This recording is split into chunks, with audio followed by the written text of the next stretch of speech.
Ratusan prajurit TNI Korem 011 Lilawangsa dan Satuan Dinas Jawatan menjalani tes urin di gedung KNPI Korem Losmawe setempat.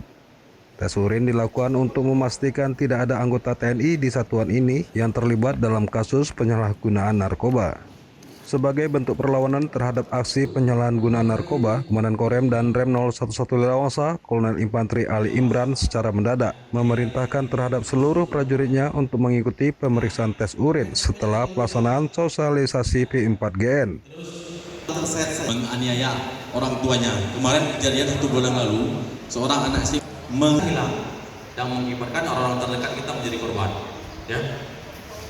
Masing-masing anggota menjalani pengambilan sampel urin turut dalam pengawasan Propos dan staf Intel Korem untuk dilakukan pengecekan.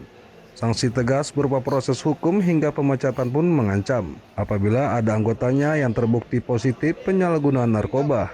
Hasilnya seluruh prajurit dan PNS TNI mengikuti tes urin semuanya negatif. Tidak ada indikasi maupun terbukti menggunakan narkoba. Korem 011 Lilawangsa bekerjasama dengan Badan Narkotika Nasional BNN Kota Losmawe mensosialisasi bahaya pencegahan pemberantasan penyalahgunaan dan peredaran gelap narkoba P4GN kepada ratusan personil TNI dan PNS setelah apel gabungan Senin pagi.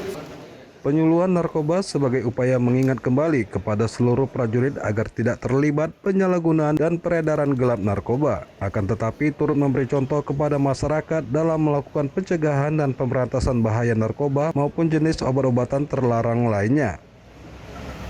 Komandan Korem juga menyebutkan tes urin di tubuh TNI AD dipicu maraknya keterlibatan hampir seluruh kalangan seperti yang diberitakan. Maka pentingnya pencegahan dini sebagai pengawas pembersihan internal bahaya dari narkoba, khususnya prajurit jajaran Korem 011 Lilawangsa.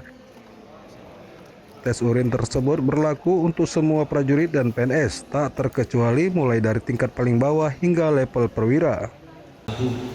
Latihan perang ya, dikasihkan Singapura gunung satu gunung ya terus habis, belum lagi sumber daya alamnya di Aceh.